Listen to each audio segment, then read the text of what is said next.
Yeah, sure. Good morning, everybody. So I'm Ash Davis. I am based in Southern California. I live in Riverside, if you know where Riverside is. I'm a pre-sales practice lead. I represent the North America go-to-market for enterprise automation for Red Hat, which is primarily the product Ansible. I've been in pre-sales for about 5.5 years. This is about my 15th year or so in the IT industry. So that's me. Awesome. Everyone, I'm Neil, co-founder and CEO of Novatic. For those that don't know, Novatic helps teams create interactive product demos, especially in the pre-sales space. And prior to Novatic, I was a sales engineer in Oracle's North America Cloud division.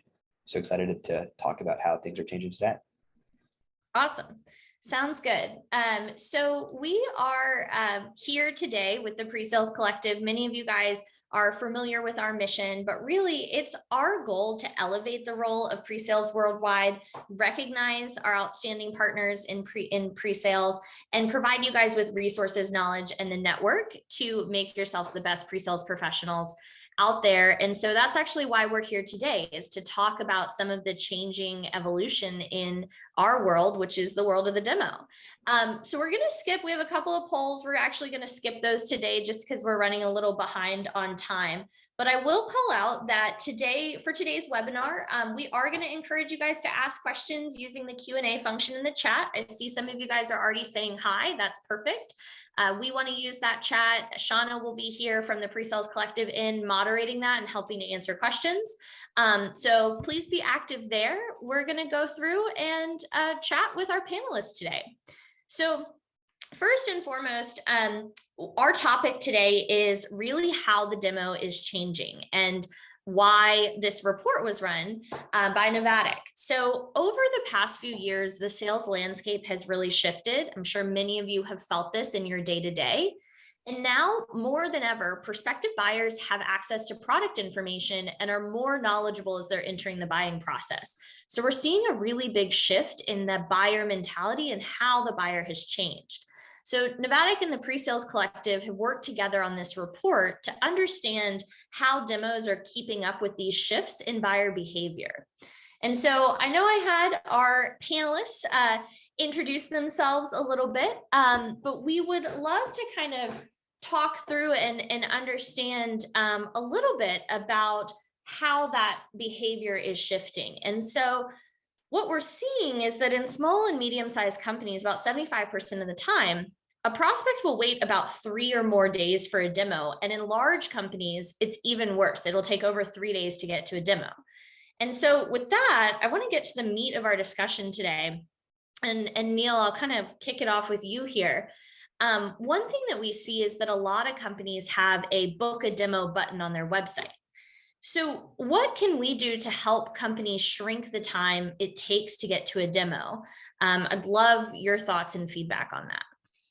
Yeah, well, it is an important question because oftentimes it can be a bit deceiving when folks go ahead and book a demo in the first call, maybe with an SDR and AE that's in that qualification phase. So I think it is important to build that right relationship with your prospects just to make sure they have a great experience as they look at and evaluate your software. So with that, there's a few things that teams can do. So one that we've seen that actually might be helpful is creating an internal SLA. So if you say, hey, like by the first time we get this demo request, we need to reach out to them within 15 minutes or X amount of minutes, will be really helpful just to keep internal teams accountable. And then also measure the amount of time between that demo request and when they actually schedule time. So the classic adage, what gets measured gets improved, I think is very true in this case. And I think another thing that would be helpful is just making that friction to getting in touch with the team less. So one of the things you could do there is you can use routing or scheduling software just to make that process of connecting with the team something that prospects can own end to end without needing to rely on internal processes. And generally though, just like making sure that folks have the ability to show the product earlier on is also something that can help so that SEs aren't the bottleneck in delivering demos, that frontline sellers like AEs can deliver demos for these smaller opportunities or opportunities where that makes sense. Yeah, no, absolutely, Neil. Ash, is there anything you want to add in terms of your experience with kind of the book a demo and that time to getting to a demo? Oh, you're on mute. Not so much because our organization operates a little bit differently. And we don't necessarily have the book a demo on our website quite as much, but I think that I agree. Generally speaking, I agree with what was said. Yeah. Yeah. So I think the other question I have is, with so many of us that need to do discovery to understand even how to do a demo or what demo is going to make the most sense for a customer, how can we balance kind of that need for a tailored demo with the buyer's desire to see something immediately? Yeah, that's a tough balance. I think that's one of those tough ones that we're always dealing with throughout the sales process. I often try to tell my sellers, try to avoid demoing in the first meeting, because it can set the wrong expectation for the customer, right? And that, again, the software you sell is going to very much depend on whether or not a demo in the first meeting makes a lot of sense. For us, we're talking about software that generally requires organizational change, and the change is really the big sell for us. So if we make it about technology too fast, we risk missing the larger conversation that we're trying to have. That does not mean that we cannot demo in a first meeting. It means that what we demo has to be really carefully chosen. So a high-level demo that supports a high-level sales pitch is actually really great to have at the front of a process. It's just not what we often see. So a deeper, tailored demo that is going to require a lot of discovery, that's something that belongs later in the process after you have done that discovery. You don't want to go and basically build a pre-built solution for the customer for your first meeting when they may not even be a qualified opportunity. So there's a lot of reasons not to approach the first talk with like something super complicated and technical, but that's not to say you can't. It just means you have to really think about what you're trying to demonstrate. Yeah. Yeah, absolutely. And I think on top of that, it's how do you effectively do a demo for discovery versus a demo in terms of the art of the possible and what someone needs to see? Because I think that it's arguable that both of those are different skills too, and going into it with a different mindset. So yeah, question for both of you. Does the size of the company or the size of the deal make a difference to you guys? Yeah, no, I think it does. And to Ash's point, like if you're selling organizational change that requires broad buy-in, I think like showing a technical product on the first call may not make a lot of sense. But what I do think is important is to figure out and critically look at, what does that internal process look like to get folks on the line that can deliver that demo? Back at Oracle, we had an internal SE as a service request where you'd put in that request, and a few days later, an SE would come in and help you with that opportunity or deal, which may be scalable in some cases, but for other cases, maybe that isn't the right approach. And in fact, some opportunities may actually warrant product access earlier. So it really depends deal to deal. But in many cases, we're seeing big enterprise solutions have point solutions that are product-led or showing the product earlier that are forcing companies to critically evaluate when it makes sense to provide that in order to compete in today's landscape. Yeah, absolutely. Yeah. Oh, did you have something you wanted to add, Ash? No, go for it. Okay, because I was going to say the second piece is not only how long do you wait for a demo, but how long is the demo itself? And what we found in this report is that the vast majority of standard demos are about 30 minutes to an hour. And so I guess my question is, are companies still planning for these long form demos, or are we seeing a trend towards shorter, faster, more of that immediate resolution demo? Certainly, I think we are seeing an outcry and a desire for shorter demos. I do not think most companies are responding to that yet, and I don't think that it's intentional. My experience has been that people demo what they feel right about, and if they've demoed the same product for many years, they may feel right about the demo that worked 5-6 years ago, even if the product is sold very differently today. So the thing is, it takes intentional change. So companies that are planning for change are moving toward change, but companies that aren't are probably experiencing something like shadow IT in their demos, right? So everybody is just demoing whatever they demo. So I think customers asking for shorter demos makes a lot of sense. I don't know that companies know what to do about it, though. Overly technical demos are long form in nature, and it can feel really counterintuitive for a technical person to give a shorter, less technical demo. So I think this is really largely it's the status quo that keeps us moving like this, and it's challenging that status quo with things like this report, for instance, that help us move out from under that sort of the tyranny of that status quo. Yeah, I mean, great point. I guess, Neil, do you think that we should be offering shorter demos? And I guess if so, what are some ways that you've seen that be successful? Yeah, I agree with Ash. I think context is really important for this, and there's no one silver bullet. That said, I do think another way to think about it rather than the length of the actual demo is what's being discussed in the call. Because one of the things that we've noticed is if people have product access before the call, you don't have to show them the 5 or 6 Harbor Tour features. You can actually spend that time mapping to their priorities and say, how does this actually like meet this business case, and focus on the why rather than the what. So I think what is helpful is spending that time moving the conversation along rather than being the harbinger of information and showing how the product actually works. So I think, like bringing that sales process a little bit forward is one of the key benefits of that approach. And even if it's the same length of time. Yeah. Well, and I think on top of that, I think we're talking about a couple of different options here, right? Like you have your point solutions, and then you also have really complex solutions. Yeah. So with a more complex sales cycle or more complex solution, where does it end up where like longer stories or longer demonstrations, longer workshops, do those still have a place as part of the sales cycle? Oh yeah, that's my world. Okay. They do. But so like I said earlier, even in a really complex sales cycle, you can still demonstrate the value of your software early in the process. You just have to be careful that what you are saying is, or rather what you're demonstrating is supporting what you're saying and not distracting from it. So it's important to remember with a demo, like demo is short for demonstration, but demonstration is not inherently demonstration of product, although that's what we usually complete the word to mean.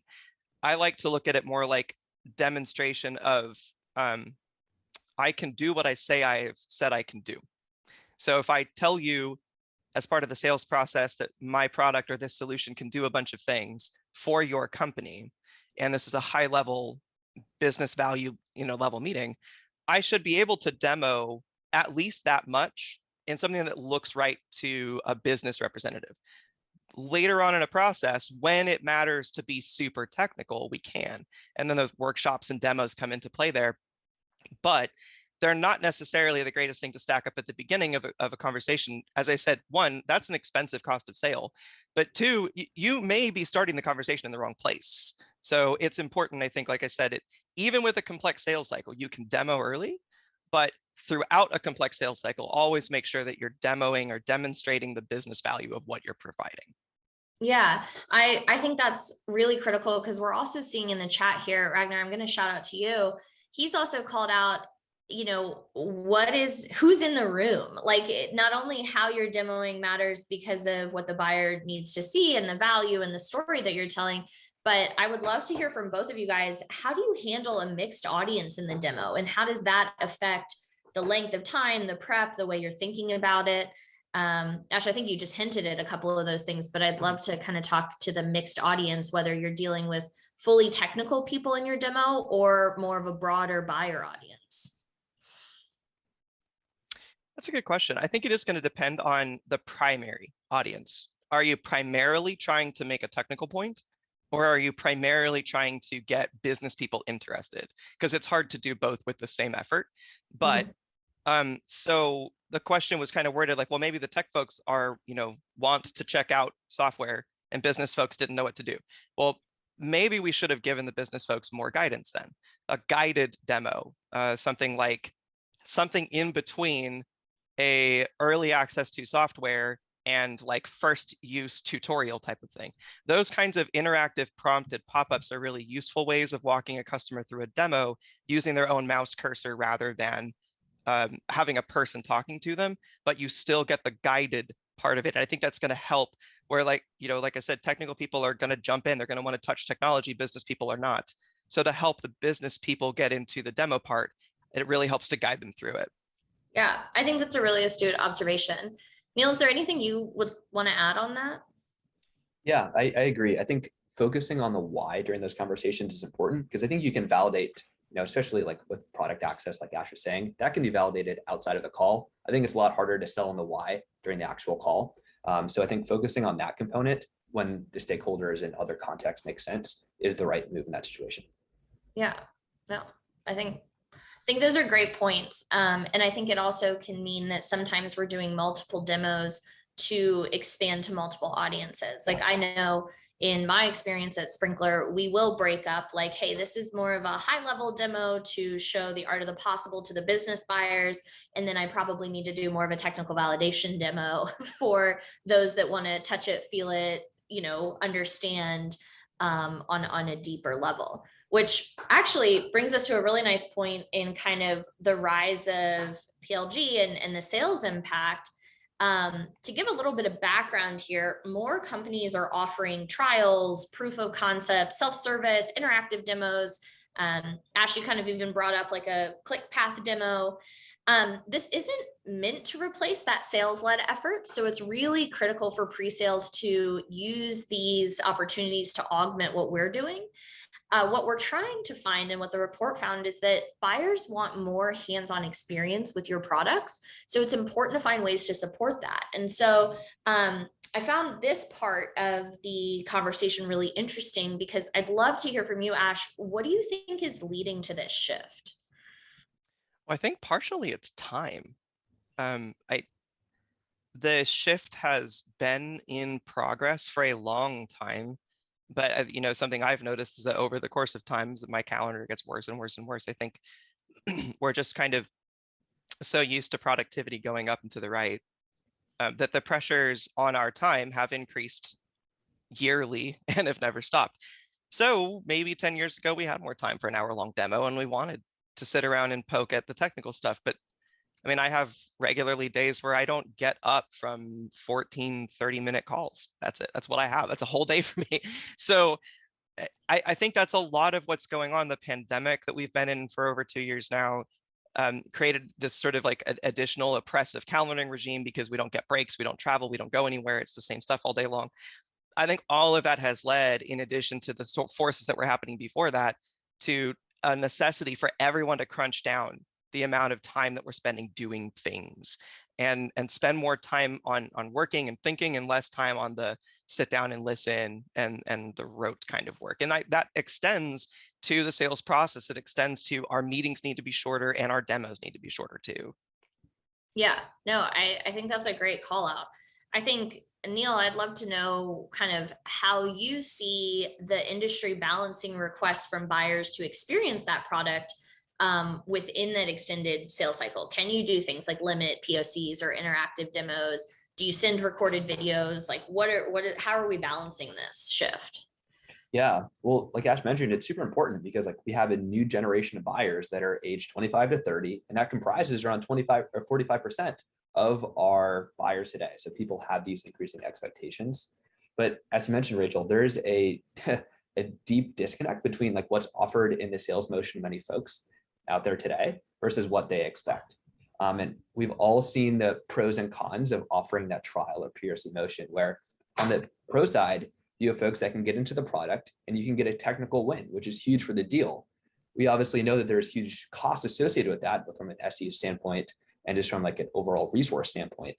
So there is that component, but there's also a stickiness if you can get folks in the product early on. You can show them the UI, they can feel comfortable in the product, and that makes things down the road go a lot easier. So I think there's a balancing act that needs to be done. But what SEs and other teams can do is really just rely on that discovery and let buyers lead them. That if they want to get hands-on, maybe you could provide that hands-on access in a way that you could support. Maybe that's recorded video, maybe that's an interactive demo, or a very limited trial you can provide that scope and really narrow it down.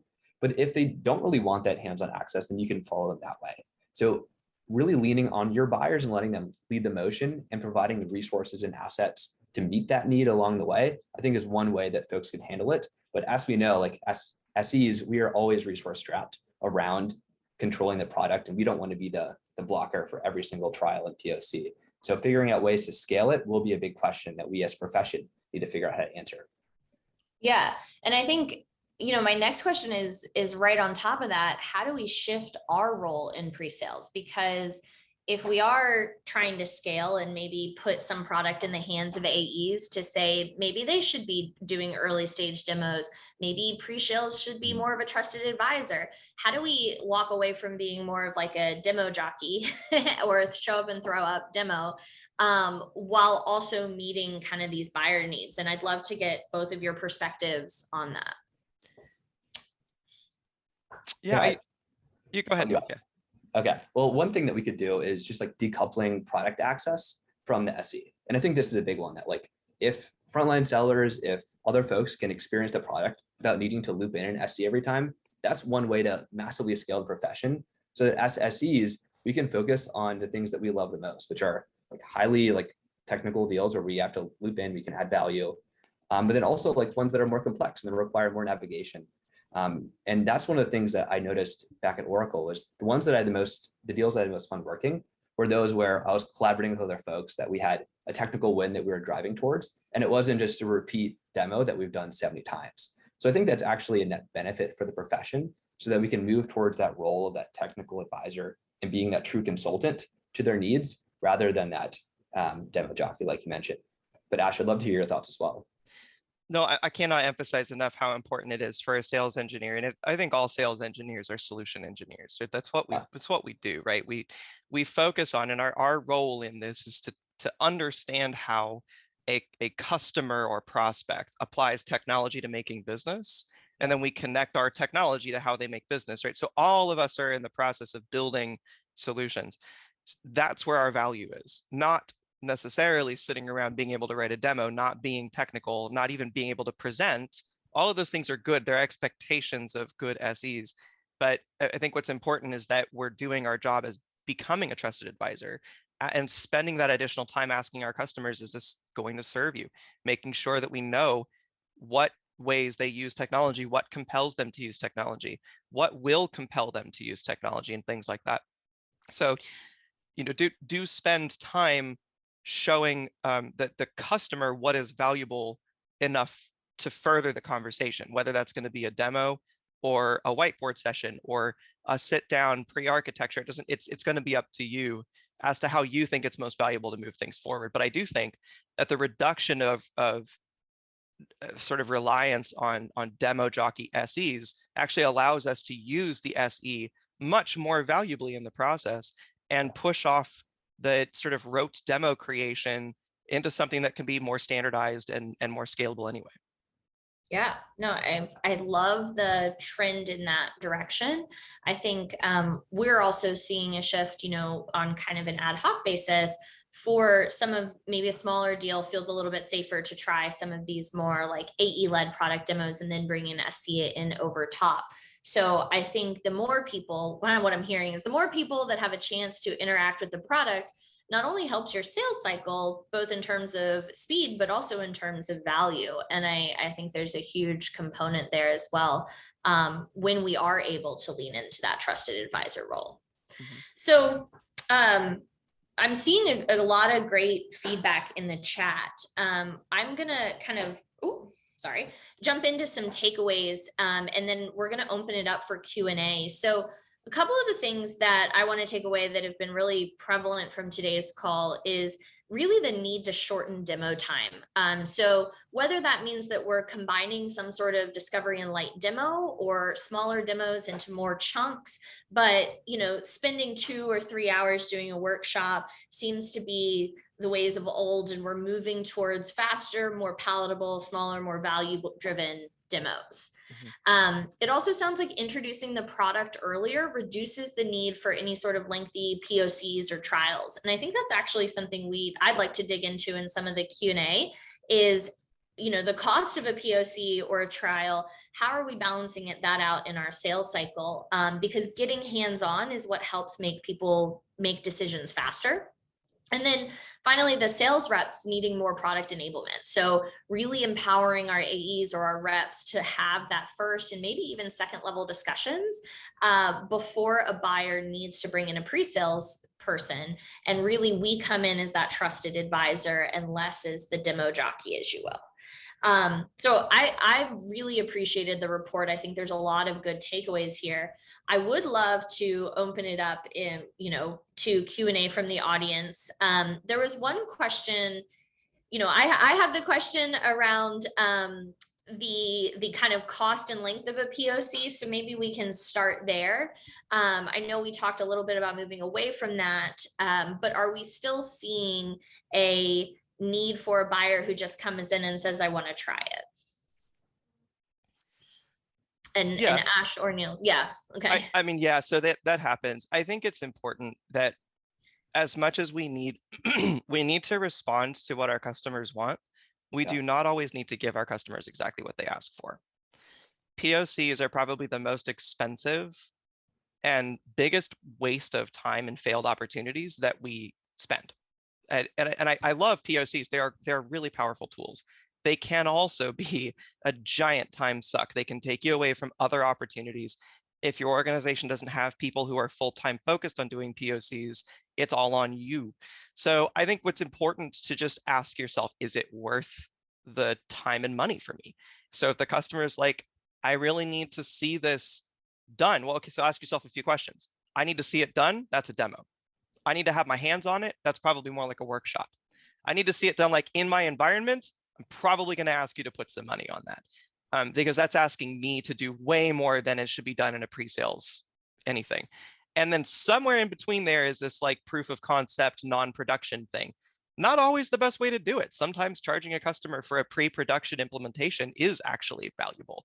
So I think it really is going to depend on what's going to be valuable for your sales motion and whether or not the amount of time you and the customer are going to put into it is going to lead to something valuable later.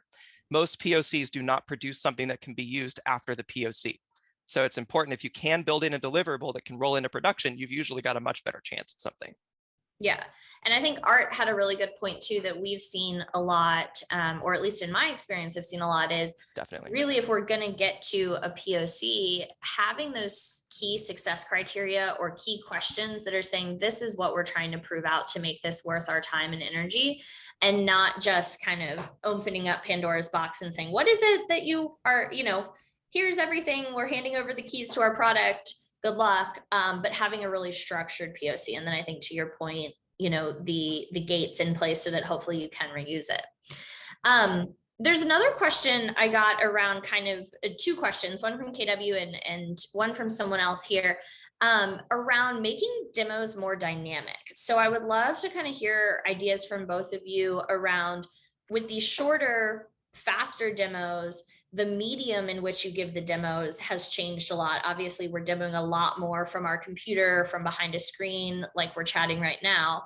So one, how are we making that medium more dynamic? But two, what are other things that we're doing to make the shorter, faster demo cycles feel more engaging? I think there's a few things you can do to increase the engagement there. But one of the tried and true techniques that I've seen, at least, is just making sure that when you're demoing, it's less of an actual showcase of the product features, but more like mapping it to their priorities. So as you're going through, using that as a way to talk to what you learned in discovery, to figure out whether the analytics is just a cool feature, or rather like, what are they actually trying to get in those KPIs, and why does it matter to them in a business value sense? So I think having a way to use the demo as an additional means of discovery, I think only helps things go along faster, gets the prospect talking, and it makes it feel like more of a rapport and a conversation rather than a one-way demonstration. So I think making that point there. The other one that could be really effective as you think about making these conversations more dynamic and engaging is actually something that we've seen some companies take, which is let the prospects kind of determine the route for the demo. So maybe you say like, hey, right now we have a few different areas we want to explore. Which one do you want to do? So having them almost choose the route for the demo is a way for them to jump in and sort of take the role of the SE as you go through the product and map that to their priorities too. Yeah, no, I appreciate that. Ash, is there anything you wanted to add on that? It's the kind of the engagement side. No, I think that's a brilliant answer. Yeah. I think that the tooling that's out there, platforms like Novatic, for instance, are helping a lot, and being able to have like click button demo platforms is really, really important. You should not have to sit there and deploy an entire demo environment to do a demo, because it's just a time suck that no one has the time for. But I mean, on top of that, I think Neil hit it right on the head. Yeah. Awesome. Well, we've had a couple of other voices chime in here. One of the questions that I'm seeing is, are there other groups that we should expect to see give demos? So we've talked a little bit about, AE discovery-led demos, maybe them taking a surface level one. Are there other people involved in the sales buying process or outside of our sphere that you guys are seeing maybe jump in and give demos? Yeah, definitely. I think high quality marketable demos should be deliverable by just about anybody. So that could mean a TAM, like a technical account manager, customer success managers, market development reps, inside reps, account executives, sales specialists, it doesn't matter. If we are building prescriptive, simple business value oriented demos, it should not take an SE to run through it. It might take an SE to build one, but it shouldn't take the SE to run through it. So I wouldn't feel compelled to pre-implement all of a customer's desires into a demo, because you're basically building a POC, and focus more on building the kind of demo that supports the sales pitch that you are giving to your field, and allow everybody to demo like that, and encourage everybody to demo like that, and then to save something tailored for much later. And I think that helps reduce a lot of that, the requirement that we put so much pressure on the SE to do things like demos, and actually open up the value of the conversation, and in fact the value of who people are talking to on the customer side to more people as well.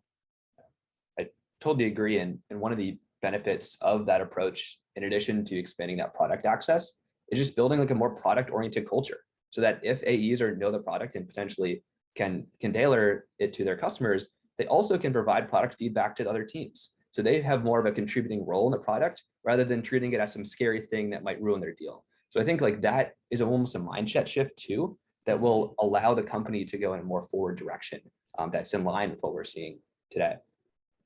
Awesome. So if we are shifting to this more product forward or product focused structure, where is pre-sales responsible for sales enablement? Ash, I know you have some opinions on this. I do have opinions on this. This is going to depend on organization size and structure, right? But what we were talking about earlier is, what I will say this: whoever is responsible for sales enablement, if that is somebody within pre-sales, if that's somebody within sales enablement organization, if that's somebody within marketing for your product, it doesn't matter. Someone needs to be producing high quality, consistent, standardized, and marketable sales content for your field. That goes for demos especially, but not just your demos, your pitches, your sales decks. Everything needs to be prescriptive. If you've got 100 sellers and all you're doing is giving a basic elevator pitch and saying, go have fun with your sales cycle, you're going to get 100 different sales cycles, and you're not going to get consistent demos. You're not going to have consistent customer conversations. So I think it's really important that if it is pre-sales that is responsible, that pre-sales is definitely spending the time to build relationships outside of pre-sales with product marketing, with corporate marketing, with sales, and with go-to-market, to make sure that everybody is speaking the same language and building the same go-to-market program. And so is pre-sales always responsible for its own enablement? I don't think so. I think there's a lot of people that need to be contributing to what builds into go-to-market and sales enablement. And this is like part of what I do, which is why I have so many opinions on it. But I do think if all we do is give slides that don't have speaker notes and basic, 1, 2, 3, this is what you should roughly demo, I think we're generally under preparing our fields to sell in the first place. Yeah, I think that's a great point, Ash. Neil, I see a lot of head nods. Anything you would add, or anything that you've seen in your experience on this? No, I mean, I think Ash hit it right on the head. In general, like what we have is a state where most folks today kind of get content and are expected to run with it on their own. That they're like, the content's there and they're expected to just like go ahead with it. Maybe there's a structured period for training, or maybe there's some sort of guided path, which they might do in a lackluster way. So to Ash's point, really building it out with that idea that this is a competitive advantage for you to know this content, for you to be familiar with the product, is the right way to approach it, rather than a box to check as part of the onboarding process. Yeah, absolutely. I think the other thing that's really coming top of mind is this report has been, really enlightening. I really enjoyed reading it. What is the feedback loop like internally at, your organization, maybe whether it's Neil, your experience in the past, or Ash, where you currently are? I know that in sales, we have a feedback loop to understand like, yep, we closed that deal, or we lost that deal. But what is the feedback loop to understand how you guys should change your demos as kind of an organization? Is that something that you're getting ad hoc feedback from your buyers on? Is it something strategically you see a shift in your leadership making some of those decisions? We have this report. What's happening kind of on the ground in what you're seeing in organizations? I could give you sort of what things look like here, but I'm actually quite curious what things look like from your perspective, Neil, since you work with customers and are actually working on this kind of transformation for multiple customers. Yeah, one of the things that we've seen, and I've got a few notes, but one of them is just expanding what it means to be demo certified. So we see folks creating a lot of product-led enablement. So whether this is a guided training for folks to go through, but basically making sure that the basic tenets are there. And then once they are there, creating more rigorous demo certification thereafter. So it's not just being able to deliver the demo once, it's making sure that 6 months down the road that they actually are meeting those milestones and delivering the demo in a very effective and repeatable way across different use cases. So I think there's definitely a management component to it. There's an enablement component to it as well. But ultimately, it's a full alignment that the demo is one of the most critical parts of the sales motion, and fully modeling that after what gets prioritized inside the organization is the right way to adopt and to focus to that. Yeah, absolutely. Ryan in the chat also has a really good question that's kind of sparking some conversation. Ash, I saw you answer here, but I'll ask in case anybody else wants to chime in. Neil or Ash, you want to speak to it? Ryan's question was, what happens when marketing's go-to-market message is difficult to build or maintain and deliver in a simple demo? So kind of when there's that disconnect. Yeah, so it is, although it should be that sales and marketing are joined at the hip and best friends forever, it is not always true. And it also is going to depend on how marketing is structured. So for instance, we have a bit of a distributed marketing structure. So product teams have their own marketing that is separate from the corporate CMO marketing team. So it can get a little confusing to negotiate things. I think it's really important that your leaders in sales and your leaders in marketing talk, and that they understand that for everybody to succeed, we all have to build the same go-to-market platform. And that means that we can't have marketing throwing overly complex, unsellable marketing language at sales. At the same time, sales can't also just be expecting marketing to do everything. So there has to be a negotiation on, hey, look, our customers generally are telling us that they want the sales motion to look like this, which means we need to talk about how our sales pitches and our marketing language, and then what we're seeding the market with, what we're developing the market with, all generally match. And it requires somebody, which, for me has been my job as practice lead for the last 2 years. It's been one of the things I've done, but it can be really anybody if you can just begin the conversations about, this is something that we need to talk about and change. Otherwise, we're going to struggle going forward, making our number, right? This is the reality is, if we can't get this right, we're all going to struggle with sales. This isn't just, oh, it might be a little bit harder tomorrow. So it's imperative that we do this. This is our jobs. Marketing needs to be a good partner to sales and vice versa. Yeah, absolutely. Well, with that, I think that wraps up our Q&A portion. I am going to do a quick poll on how did we do today? So you'll see a poll that should have just popped up on your screen. I know we got started a little late and we had a little bit of a technical difficulty at the top of the hour, but hopefully we've enjoyed the conversation today. Would love your quick feedback on what we could do better. We are always looking to improve these webinars, and especially topics of conversation for you guys today. And will we see you next week? So we have a couple of things. I first want to call out and thank you to Nevadic and Neil. I'll let you share a little bit about what you guys do. So thank you so much for being a sponsor today. Yeah, of course. Thank you all for listening in. And I think there was a question on where you can access the report. Yes. We'll have it available as well, but we'll put it in the chat here so you guys can reference it. But thank you all for your research and helping compile this report. This wouldn't be possible without you guys. And Nevadic, for those that don't know, helps teams create interactive product demos, tying into a lot of the product access components that we're talking about today. So we see teams typically deploying this to scale out product access across the org, provide post-demo leave-behinds for prospects, and for enablement across the org, whether that's SE or AE teams. And actually, Rachel, if you go to the next slide, we actually have an interactive demo of Nevadic built on Nevadic. So if you go to novatiq.com/demo, you can experience it for yourself and see what our components of our platform look like, both on the end user side and the builder side as well. Awesome. Thank you so much. And yeah, just want to call out that we're going to keep this conversation rolling on Slack. We have over 8,000 members and counting on Slack. So if you're not already joining us on Slack, please do so. We love to have these conversations. This is a great topic for us to continue to share and evolve today's conversation, but also more discussion forums across many different topics pre-sales individuals and leaders face every day. So we'd love to hear from you.